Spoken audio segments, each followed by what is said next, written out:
धर्म प्रेमी बंधु, धर्म का दूसरा दिन प्रारंभ हुआ और वह भी उत्तम मार्दव धर्म। तो मार्दव शब्द कहता है मृदोर भावा मार्दवम, मृदुता का जो भाव है उसको मार्दव कहते हैं। मृदुता मतलब नरमपना, है ना। जैसे मक्खन होता है, मक्खन कैसा होता है? मक्खन को कभी हाथ में लेके देखो, हाँ कैसा होता है? मृदु होता है, नरम होता है ना। तो वो ही नरमपना जो साधु की पिछी होती है, पिछी का एक गुण होता है मृदु भाव, नरमपना, एकदम बुदबुदापना सा। तो ऐसे ही हमारा मन हो मृदु भाव, तो इस तरह वह मृदुपना अगर है तो कहा मार्दव धर्म, नरमपना है, कठोरपना नहीं है, है ना। कठोर चीज होती है झुकती नहीं है, वह अकड़ के रह जाती है ना। और जो मृदु चीज होती है उसको जैसा मोड़ना चाहो, जैसा आकार देना चाहो, वैसा उसमें आकार आ जाता है। जैसे गीली मिट्टी होती है, जब कुम्हार गाढ़ा बनाता है तो मिट्टी को गीला करता है, वो इतनी नरम करता है कि बिल्कुल उसमें नरमपना आ जाता है। अब उसको तुम जैसा मोड़ना चाहो, जैसा आकार देना चाहो, वैसा आकार उसमें आ जाता है। और वही अगर सूख जाए फिर उसमें आकार दो तो कोई आकार नहीं आता है। तो ये धर्म का एक गुण कह रहा है कि हमारे अंदर इतनी मृदुता होना चाहिए, इतना नरमपना होना चाहिए कि हम कैसे भी किसी परिस्थिति आए तो कैसे भी उसे मुड़ सकते हैं, झुक सकते हैं। जैसे नदी में कभी बाढ़ आती है तो जो बहुत मजबूत पेड़ होते हैं वो क्या होते हैं? बाढ़ में टूट जाते हैं।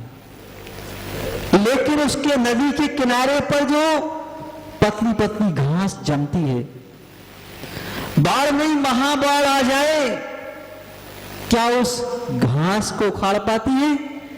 क्यों नहीं उखाड़ पाती है? क्योंकि पानी का प्रवाह आता है, वो अपना सिर झुका लेती है, नीची हो जाती है, पानी सरसरा के निकल जाता है। वही अकड़ती नहीं है कि नहीं मैं तो ऐसे ही करूं, तो अकड़ती नहीं है, तो अपने स्थान पर खड़ी रह जाती। लेकिन जो बड़े मोटे तने वाले पेड़ होते हैं वो जड़ से भी उखड़ जाते हैं और प्रवाह के साथ बह भी जाते हैं। क्यों? क्योंकि उनके अंदर झुकने की कला नहीं थी, मुड़ने की कला नहीं थी, जैसी परिस्थिति देखी वैसा परिवर्तित होने की कला नहीं थी। तो ये कला होना अनिवार्य हुआ करता है। तो हमारे आचार्य भगवंतों ने जैसे क्रोध को 4 प्रकार का बतलाया था, वैसे ही मान को भी 4 प्रकार का बतलाया है। कितने प्रकार का बतलाया? 4 प्रकार का। तो वह 4 प्रकार के मान में प्रत्येक कसाय 4 प्रकार की होती है। एक अनंतानुबंधी, एक अप्रत्यख्यान, शब्द पहले आ जाता है, अनंतानुबंधी, अप्रत्यख्यान, फिर प्रत्यख्यान और संजुलन। तो मान के साथ भी ये चारों घटित होती है, अनंतानुबंधी मान, अप्रत्यख्यान मान और प्रत्यख्यान मान और संजुलन मान। संजुलन, हाँ है ना, सासी संजुलन मान, बहुत अच्छा कर रही हमसे प्रश्न मंच में, कल काम आएगा शाम को भी, है ना। तो संजुलन मान, ये 4 प्रकार का वह मान हुआ करता है। तो उसमें जो अनंतानुबंधी मान होता है, जो अनंत संसार का कारण होता है, उस मान के कारण गति होती है नरक गति और तिर्यंच गति। वह कैसा होता है? वह इस पत्थर के खंभे की तरह होता है। जैसे पत्थर का खंभा कहता है कि मैं झुक नहीं सकता हूं, टूट तो सकता हूं, मैं टुकड़े टुकड़े कर दो, मुझे मंजूर है, लेकिन मैं झुकूंगा नहीं। तो ये अनंतानुबंधी मान कहता है।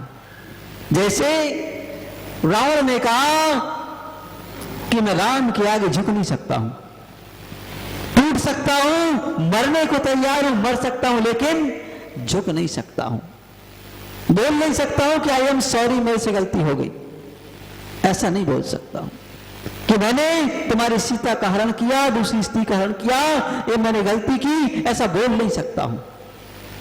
क्यों नहीं बोल सकता हूं? ना बोलने में कारण क्या है? ना बोलने में कारण यह है कि जब उसकी गति नरक हो चुकी है तो वह झुक नहीं सकता है। ये उसकी विशेषता हुआ करती है, क्योंकि गति नीची हो चुकी है, इसलिए झुकना सीख नहीं सकता है, नरमपना आ नहीं सकता है। और जब गति अच्छी होती है तो उसके अंदर नरमपना आ जाता है। वह कहता है नहीं, ये संसार की झंझटें हैं, संसार में ये सब बातें होती रहती है, इसमें कोई बड़ी बात नहीं। तो ये अनंतानुबंधी मान कहता है।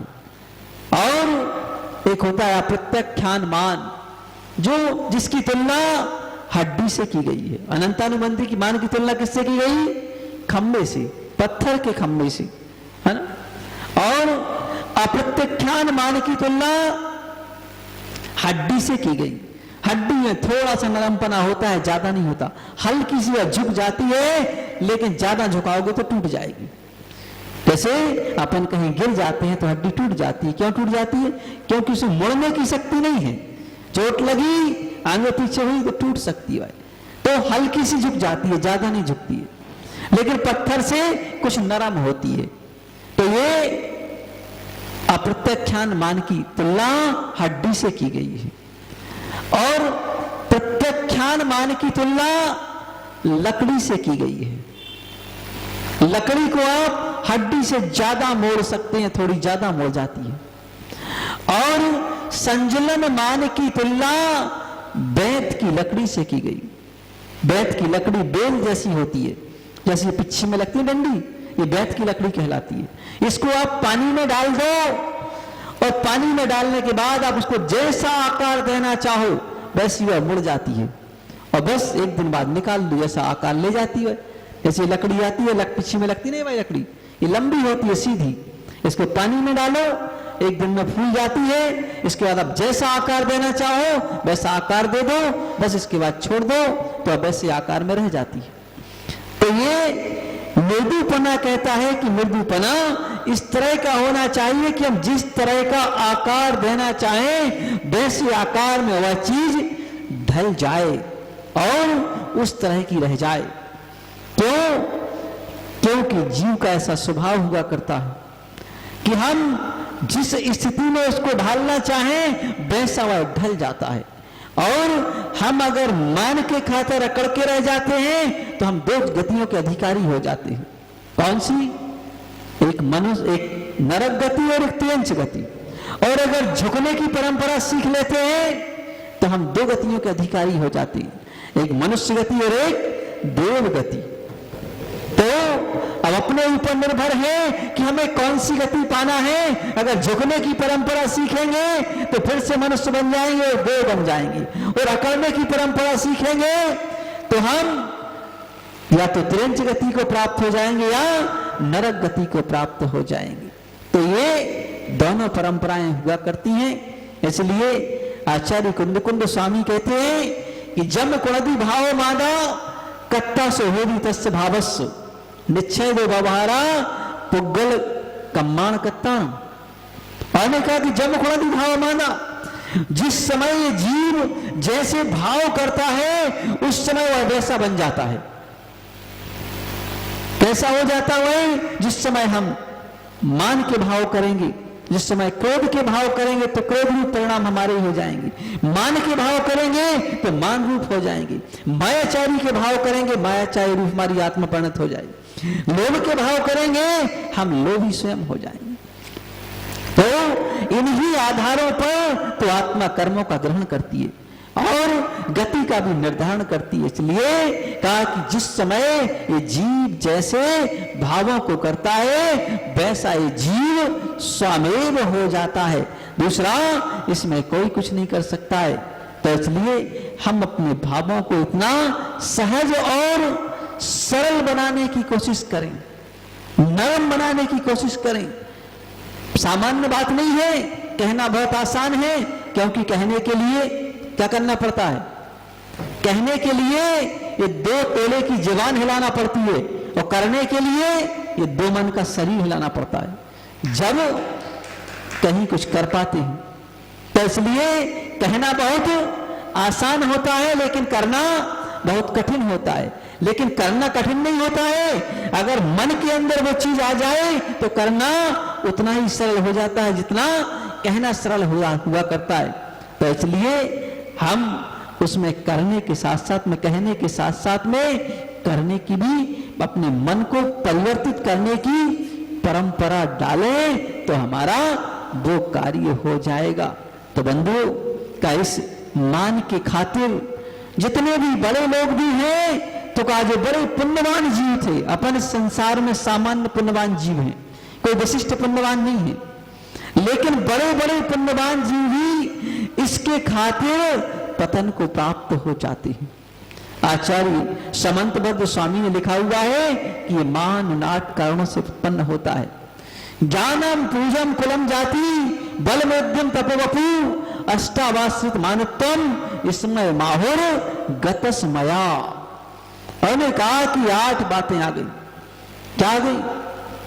कि हम ज्ञान के खातिर, पूजा के खातिर, कुल के खातिर, जाति के खातिर और अपने बल और बुद्धि के खातिर, इन मान के लिए हम इतने अहंकारी हो जाते हैं कि हमने ऐसा कर लिया।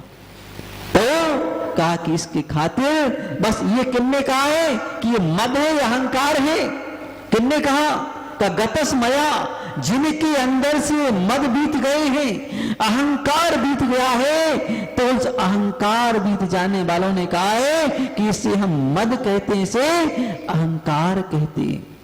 तो इसलिए इन्हीं को छोड़ने के लिए पर्व आते हैं कि हमारा मन क्लीन हो जाए, साफ हो जाए।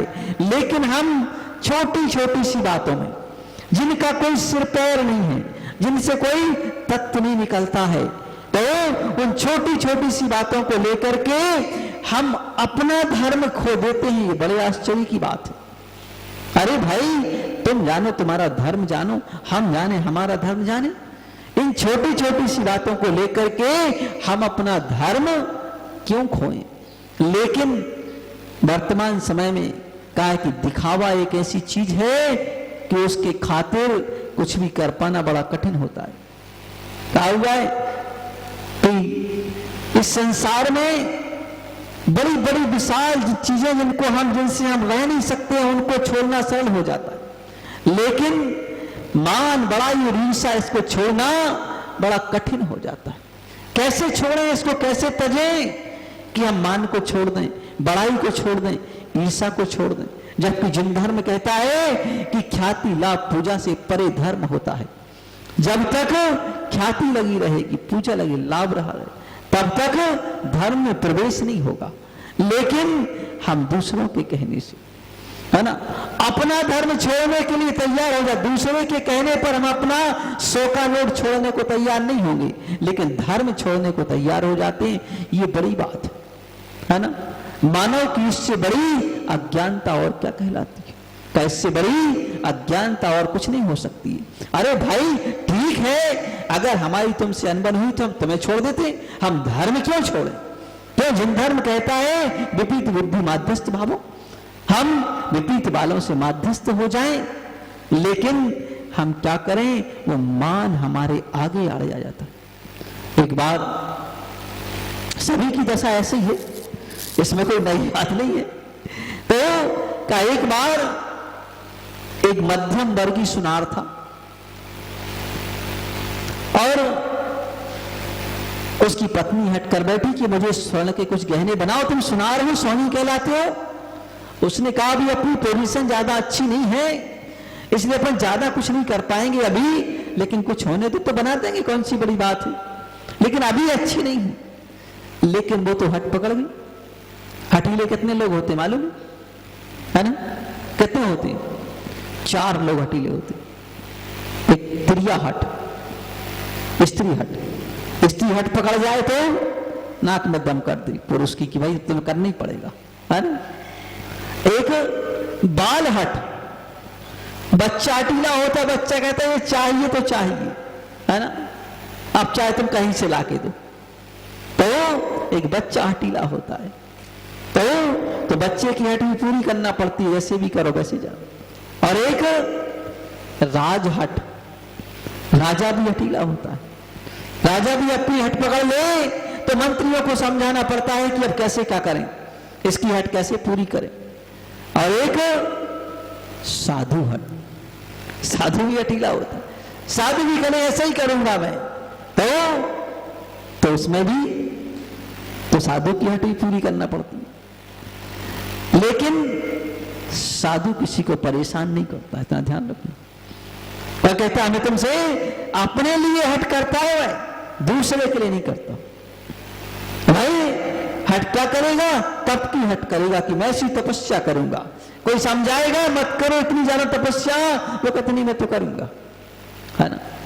तो लेकिन दूसरे को परेशान करने वाली हट साधु नहीं होती है कि हम किसी को परेशान करें, किसी को नीचा दिखाएं, किसी का अपमान करें, ये साधु का काम है। साधु कहता है इस काम से हम परे हैं, इन सब से हम दूर हैं, न किसी का अपमान करेंगे न किसी का नीचा दिखाएंगे। तो वह सुनारन ने भी हट पकड़ ली, बोले मुझे तो गहने बनवाओ। अब सोनी ने सोचा चलो कौन रोज की चिकचिक में पड़े, जैसे तैसे करके उसने व्यवस्था जमा के और बाजूबंद बनवा दिए।